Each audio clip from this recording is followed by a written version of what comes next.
F x is equal to a x square plus b x plus c. कि क्या ये quadratic function है? बिल्कुल नहीं है। ये जब तक क्वाड्रेटिक फंक्शन नहीं है जब तक कि a is not equal to 0। आपने क्वाड्रेटिक इक्वेशन ढंग से नहीं पढ़ा होगा तो आप इनइक्वालिटीज़ नहीं समझ पाओगे, आप डोमेन रेंज नहीं समझ पाओगे, आप फंक्शन नहीं समझ पाओगे, आप मॉड फंक्शंस ढंग से नहीं समझ पाओगे। आज हम जो है क्वाड्रेटिक फंक्शन पढ़ेंगे। क्वाड्रेटिक फंक्शन या क्वाड्रेटिक एक्सप्रेशन कह लीजिए या क्वाड्रेटिक इक्वेशन कह लीजिए। याद रखिए जब आप जेईई के क्वेश्चंस कर रहे हो तो ये टॉपिक बहुत ज़्यादा इम्पोर्टेंट है। आप जो है डेफिनेट इंटीग्रेशन देखते हो, वहाँ पे उन डेफिनेट इंटीग्रेशन में जो प्रॉपर्टी यूज होती हैं वो प्रॉपर्टी की डेप्थनेस नहीं समझ पाओगे। आपने देखा होगा कि पैराबोला दे दिया जाता है और उसमें एरिया फाइंड करना होता है, तो वो एरिया कैसे फाइंड करते हैं अगर आपने ये टॉपिक नहीं पढ़ा होगा तो वो एरिया फाइंड करना भी आप इजीली तौर पर नहीं समझ पाओगे।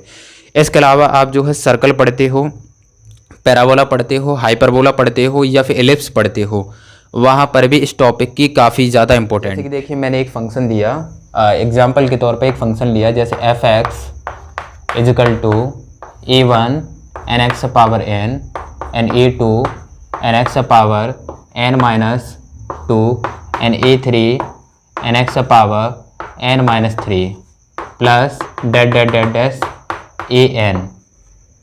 इस तरीके से मैंने एक फंक्शन लिया। देखिए ये एक फंक्शन है। अब ये फंक्शन पॉलिनोमियल फंक्शन है या नहीं है, इसके भी दो रूल्स हैं। हम कैसे पहचानें कि कोई भी फंक्शन जो है पॉलिनोमियल फंक्शन है या नहीं है। देखिए इस फंक्शन में ये जो एक्सप्रेशन है, अगर ये एक्सप्रेशन न्यूमरेटर में होता है, न्यूमरेटर का मतलब है ऊपर होता है ना, हम कहेंगे कि दिस एक्सप्रेशन शुड बी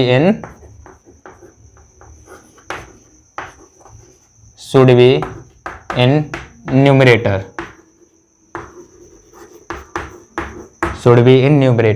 ठीक। यानी कि ये पूरा का पूरा एक्सप्रेशन अगर न्यूमरेटर में होता है, न्यूमरेटर जैसे कि आप जानते ही हो ये 2/3 है, तो ये न्यूमरेटर हुआ और इसे हम डिनोमिनेटर कहते हैं। अगर पूरा एक्सप्रेशन ऊपर होता है, पहली कंडीशन। सेकंड कंडीशन जो है वो ये है, सेकंड कंडीशन है कि अगर कोई फंक्शन जिस वेरिएबल के रूप में है, जैसे कि ये फंक्शन जो है किसके वेरिएबल के रूप में, एक्स वेरिएबल के रूप में है, कोई बाई वेरिएबल के रूप में हो सकता है, जेड के में हो सकता है, के में हो सकता है। तो जिस वेरिएबल के रूप में वो फंक्शन है उस वेरिएबल पे जो पावर है वो कैसी होनी चाहिए, होल नंबर होनी चाहिए। कैसी? Whole number. Whole number mean पूरा नंबर, 0 1 2 3 4 5 इस तरीके से पावर्स होनी चाहिए। तो हम कहेंगे कि variable of power of variable, ठीक, power of variable. Condition second है power of variable should B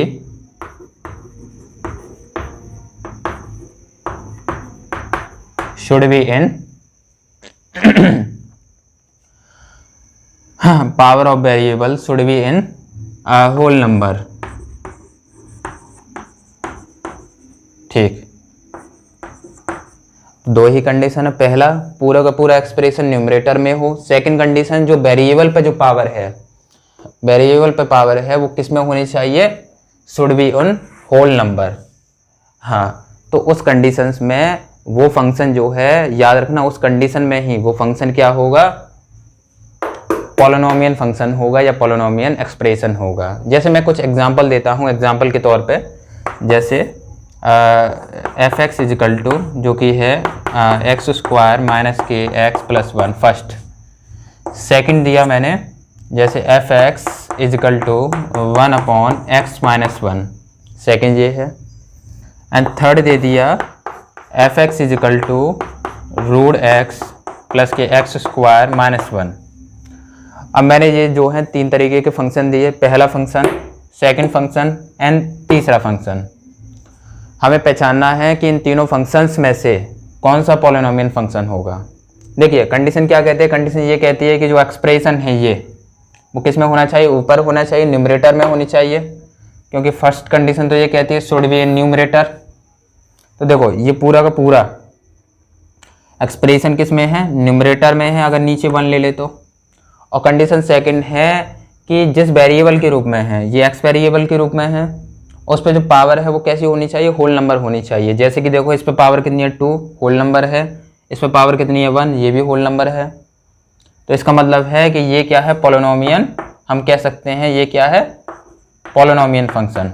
ठीक, अब इस वाले में देखते हैं। देखिए इस वाले में जो एक्सप्रेशन है वो तो नीचे हुआ, नीचे का मतलब क्या है, डिनोमिनेटर में है, नीचे का मतलब है डिनोमिनेटर में है।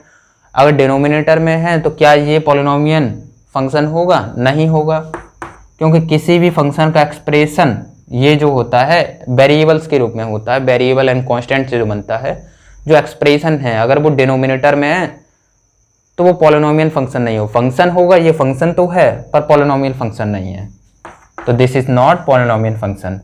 अब नेक्स्ट कंडीशन देखो, थर्ड वाली में देखो, ये एक्स वेरिएबल में पहली कंडीशन है कि पूरा एक्सप्रेशन किस में होनी चाहिए, न्यूमरेटर में होना चाहिए, बिल्कुल न्यूमरेटर में, न्यूमरेटर में ही है ना पूरा का पूरा एक्सप्रेशन।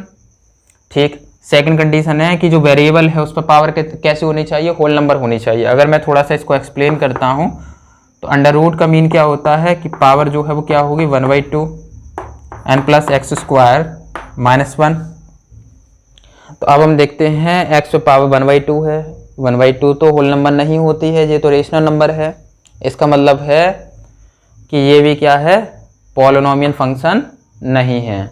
तो ये भी पॉलिनोमियल फंक्शन नहीं है, ये पॉलिनोमियल फंक्शन है, ये भी पॉलिनोमियल फंक्शन नहीं है। फंक्शन है दोनों बट पॉलिनोमियल नहीं है, क्योंकि इसमें एक्सप्रेशन डिनोमिनेटर में था और इसमें एक्सप्रेशन तो है न्यूमरेटर में, पर वेरिएबल पे पावर जो है वो कैसी है, होल नंबर नहीं है। तो फर्स्ट कंडीशन, पूरा एक्सप्रेशन अगर आप देखते हो न्यूमरेटर में तो समझ जाइए कि पहली कंडीशन पूरी हो गई। और नेक्स्ट कंडीशन देखते हो कि वेरिएबल पे जो पावर है वो अगर होल नंबर है 1 2 3 सभी वेरिएबल्स पे पावर जो है होल नंबर है, तो समझ जाइए कि दोनों कंडीशन दोनों कंडीशन पूरी हो गई एंड हम कह सकते हैं कि ये फंक्शन पॉलिनोमियल फंक्शन है। अदरवाइज कंडीशन में फंक्शन तो होगा पर पॉलिनोमियल नहीं होगा। ओके, तो ये तो देख लिया। अब कंडीशन आती है डिग्री। चलिए next, degree and highest power and roots की बात करेंगे। रूट्स का मीन होता है सॉल्यूशन। अच्छा, पहली बात देख लीजिए, अगर मैं थोड़ा सा बताऊं, देखिए इससे पहले एक चीज़ जान लेते हैं हम, वो है इधर की ओर। जैसे कि देखिए मेरे पास जो है, देखो मेरे पास एक पॉलिनोमियल फंक्शन है। अब पॉलिनोमियल फंक्शन कब इक्वेशन बनता है, पहली बात देखो, कोई भी इक्वेशन, कंडीशन फर्स्ट है कि अगर कोई भी फंक्शन अगर इजिकल टू 0 हो जाए, कोई भी फंक्शन अगर इजिकल टू 0 हो जाए तो वो इक्वेशन हो जाता है। क्या हो जाता है, इक्वेशन हो जाता है।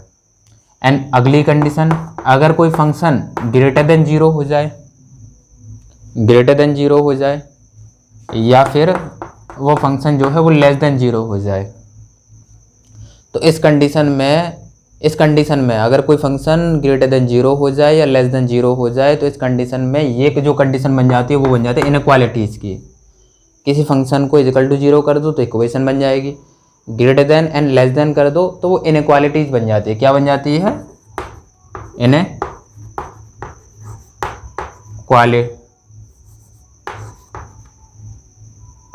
इनइक्वालिटीज़ क्या बन जाती है, इनइक्वालिटीज़ बन जाती है। किसी फंक्शन को इक्वल टू 0 कर देंगे तो इक्वेशन बन जाएगी, ग्रेटर देन किया या लेस देन किया तो वो क्या बन जाएगी, इनइक्वालिटीज़। और एक और बात याद रख लेना, जो इक्वेशन होता है उसमें जो x के वैल्यू फाइंड होते हैं, x के वैल्यू मीन इसके सॉल्यूशन, x के वैल्यू का मतलब है इसके सॉल्यूशन। इसके जो सॉल्यूशन फाइंड होते हैं या x के वैल्यू जो फाइंड होते हैं वो बहुत कम फाइंड होते हैं, मतलब एक निश्चित होंगे 4 5 6 7। इक्वेशन के जो सॉल्यूशन होते हैं वो निश्चित होते हैं, डेफिनेट होते हैं, पर इनइक्वालिटीज़ के जो सॉल्यूशन होते हैं वो इनफाइनाइटली होते हैं, कोई डिसाइड नहीं होता है कितने हैं, अरबों खरबों हो सकते हैं। तो इनइक्वालिटीज़ के सॉल्यूशन बहुत ज़्यादा होते हैं, इक्वेशन के सॉल्यूशन बहुत कम होते हैं, ये दोनों में अंतर है। देखिए चलो हमने देख लिया कि पॉलिनोमियल पहले फंक्शन देखा, अगर उसको इक्वल टू 0 कर देंगे तो पॉलिनोमियल इक्वेशन हो जाएगी। अब बात करेंगे किसकी, हम डिग्री की बात करेंगे। देखो डिग्री मीन होता है हाईएस्ट पावर, ठीक है। हमने देखा कि कोई भी इक्वेशन है उसमें वेरिएबल पे जो हाईएस्ट पावर होगी, कोई भी पॉलिनोमियल इक्वेशन है, इक्वेशन कब हुआ जब फंक्शन को 0 किया, तो कोई भी पॉलिनोमियल इक्वेशन है, देखिए कोई भी पॉलिनोमियल इक्वेशन है उसमें जो वेरिएबल है उस वेरिएबल पे जो पावर है, समझ रहे हो ना, उस वेरिएबल पे पावर अगर 1 है तो डिग्री 1 है, अगर पावर 2 है तो डिग्री 2 है, पावर 3 है तो डिग्री 3 है। जैसे कि एग्जांपल देते हैं फर्स्ट, जैसे है ax + b = 0 और यहाँ पे a is not equal to 0। अगर ये ही 0 हो गया तो ये तो 0 नहीं होगा। अब देखिए इसमें पूरा एक फंक्शन है, उसको इक्वल टू 0 किया तो इक्वेशन हो गया। तो इस इक्वेशन में देखिए कि जो x है, x वेरिएबल है, उस पर पावर जो है वो कैसी है, पावर तो 1 है, हाईएस्ट पावर 1 है, तो इसका मतलब है डिग्री कितनी हुई, डिग्री हुई इक्वल टू 1, ठीक।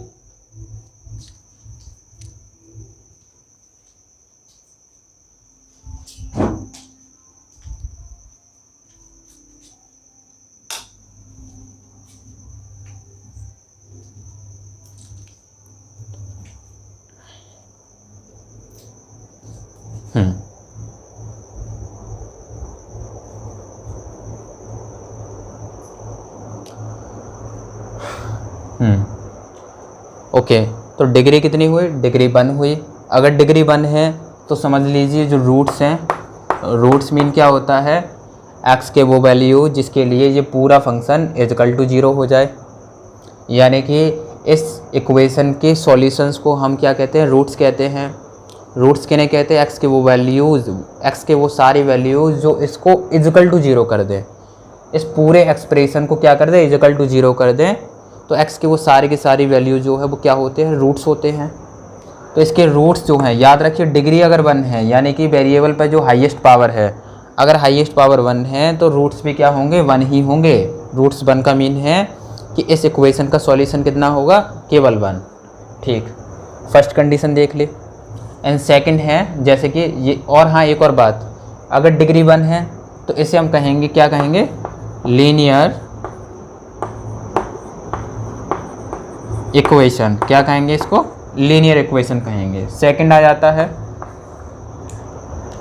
सेकंड कुछ इस तरीके से, जैसे ax² + bx + c = 0। यहाँ पे a is not equal to 0, कुछ इस तरीके से। अब देखिए इसमें जो वेरिएबल है उस पर हाईएस्ट पावर कितनी है, 2। मीन क्या हुआ, डिग्री कितनी हुई, डिग्री हुई 2, ठीक। डिग्री 2 हुई तो इसका मतलब है कि रूट्स कितने हुए, अगर डिग्री 2 है, हाईएस्ट पावर 2 है तो रूट्स कितने हुए, वो भी 2 हुए। अगर रूट्स 2 हुए तो इसको हम क्या कहेंगे, क्वाड्रेटिक इक्वेशन। क्या कहेंगे, क्वाड्रेटिक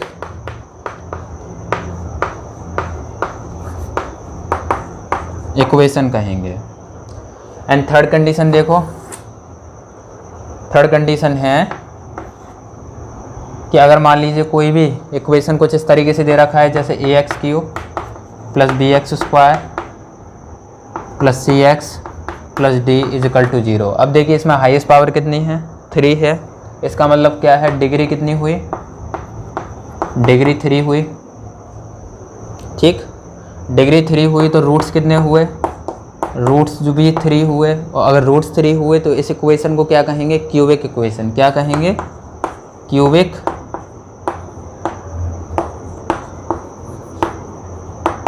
इक्वेशन। क्या कहेंगे इसको, क्यूबिक इक्वेशन कहेंगे। आप देख लो इस तरीके से। तो इस तरीके से इसे हम लीनियर इक्वेशन कहते हैं क्योंकि हाईएस्ट पावर 1 है। इसे हम क्वाड्रेटिक इक्वेशन कहते हैं क्योंकि हाईएस्ट पावर 2 है। और इसे हम क्यूबिक पॉलिनोमियल इक्वेशन कहते हैं क्योंकि हाईएस्ट पावर 3 है। हाईएस्ट पावर 4 होती है तो इसे टेट्रा इक्वेशन कहते हैं। इसी तरह से चलती रहती है, पर आपके लिए इम्पोर्टेंट केवल यहाँ तक है।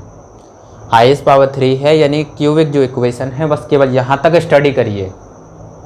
केवल यहाँ तक स्टडी करिए, आपका सॉल्यूशन हो जाएगा। ठीक, ओके। एंड नेक्स्ट फाइंड करते हैं इधर। ठीक,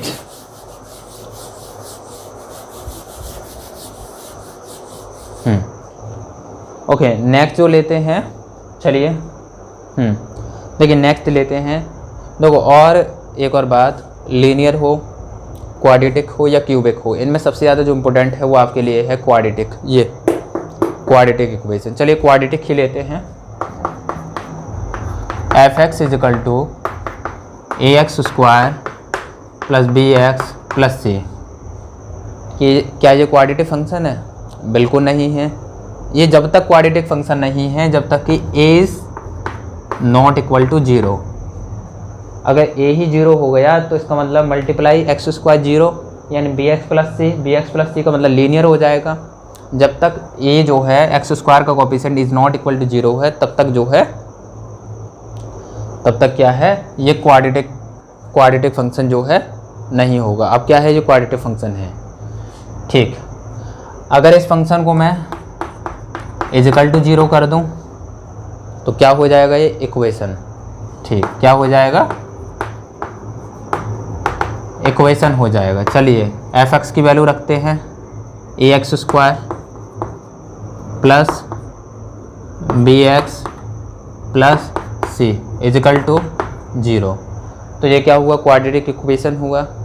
इसके रूट्स कितने होंगे, 2 होंगे। रूट्स मीन इसके सॉल्यूशन कितने होंगे, 2 होंगे। सॉल्यूशन मीन x के वैल्यूज़, x के वो वैल्यूज जिसके लिए ये पूरा का पूरा फंक्शन इजिकल टू 0 हो जाए।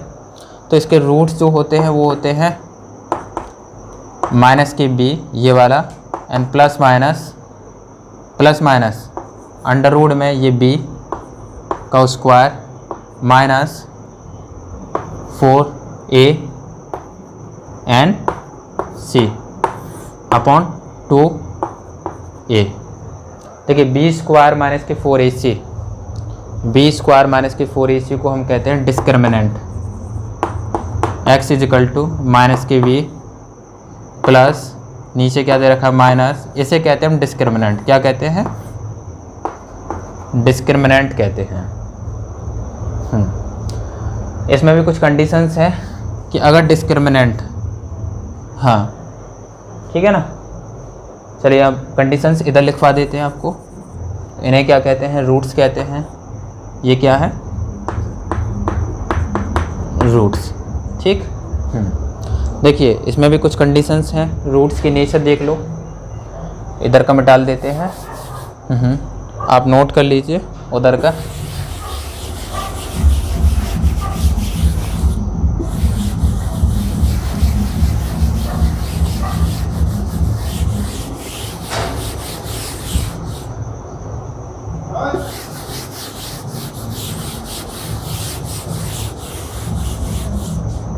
ठीक, अब नेक्स्ट हेडिंग डालिए, वो है नेचर ऑफ रूट्स। ठीक, क्या है, नेचर ऑफ रूट्स। देखिए क्वाड्रेटिक इक्वेशन, ये क्या है, क्वाड्रेटिक इक्वेशन है।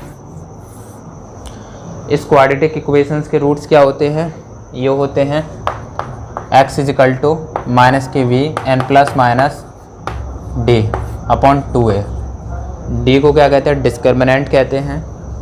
ठीक, कंडीशन फर्स्ट है कि अगर d ग्रेटर देन 0 है, अगर d, देखिए डिस्क्रिमिनेंट जो है, देखिए डिस्क्रिमिनेंट अगर ग्रेटर देन 0 है, 0 का मतलब है कि अगर d की वैल्यू 0 से कुछ भी ज़्यादा है, 1 है, 2 है, 3 है, जैसे 3 है, यहाँ पे 3 रखी, प्लस हुआ तो एक अलग रूट वैल्यू फाइंड होगी।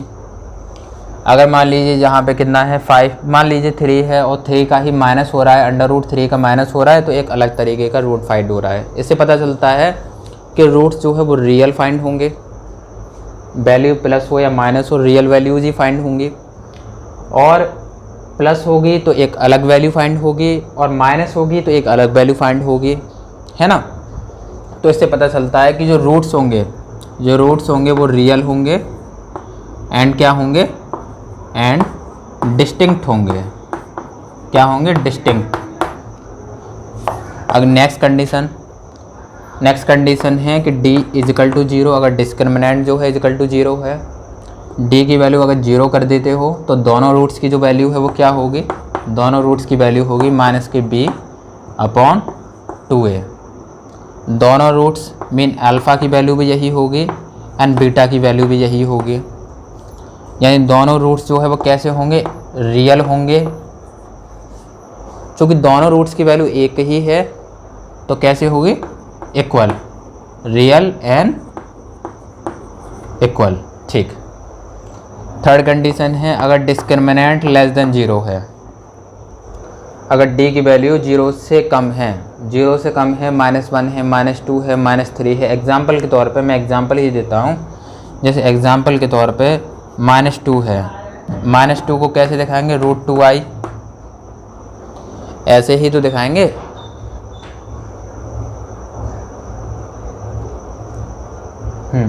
-√2 को कैसे दिखाएंगे, √2i दिखाएंगे। i क्या है, आयोटा है, आयोटा है। आयोटा क्या होता है, एक इमेजनरी नंबर होता है। क्या होता है, इमेजनरी नंबर होता है। ये इमेजनरी नंबर है, यानी कि डिस्क्रिमिनेंट की वैल्यू अगर लेस देन 0 हुई, 0 से कुछ भी कम होती है, -2, -3, -4, इसका मतलब है कि पूरी वैल्यू जो है, दोनों के दोनों वैल्यू जो है वो कैसी हो जाएंगी, इमेजनरी हो जाएंगी। तो इसका मीन है कि जो रूट्स हैं वो कैसे होंगे, इमेजनरी। ठीक।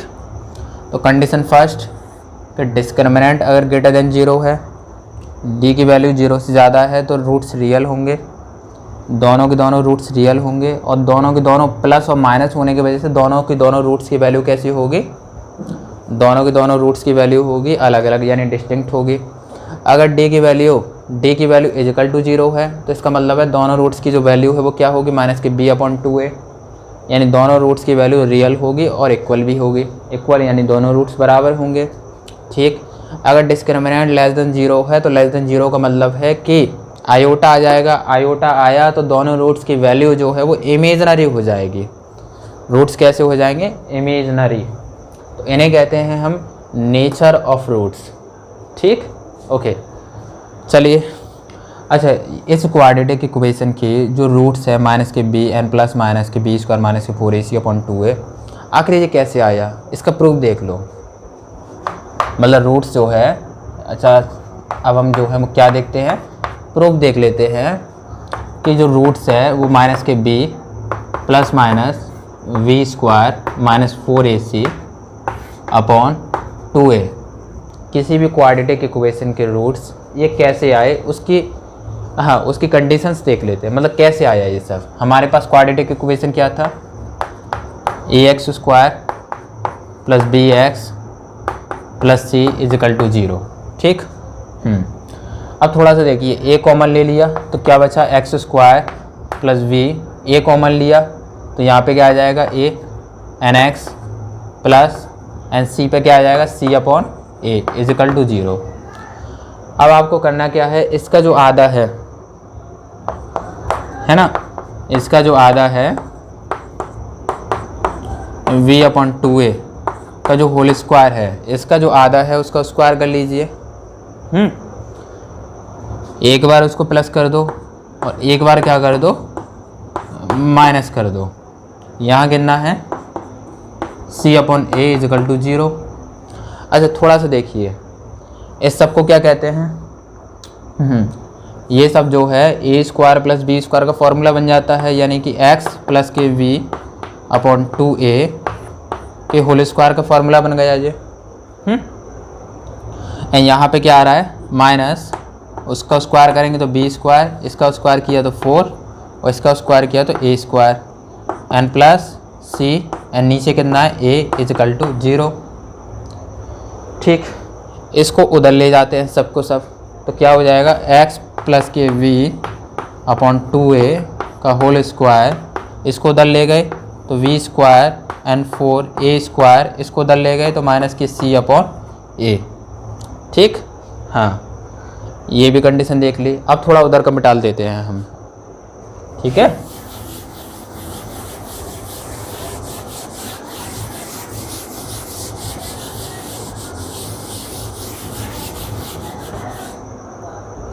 देखिए अब हम क्या करते हैं, थोड़ा उधर का लिखते हैं।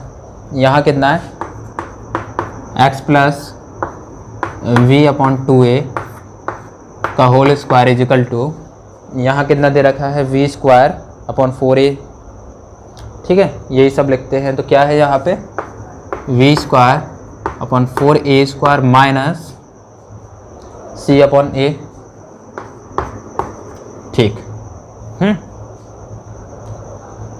हाँ,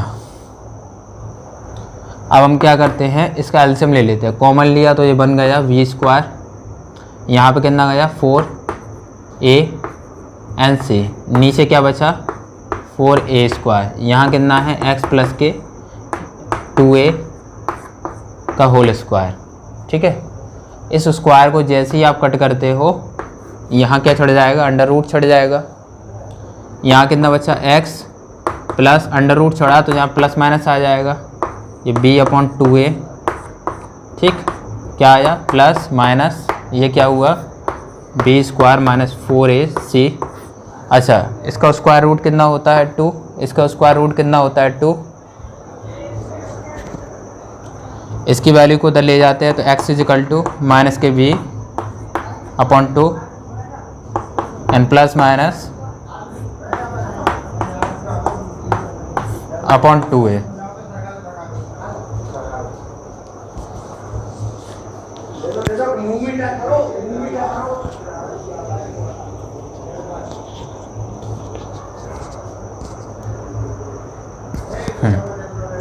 ये देखो नीचे एक जैसा है,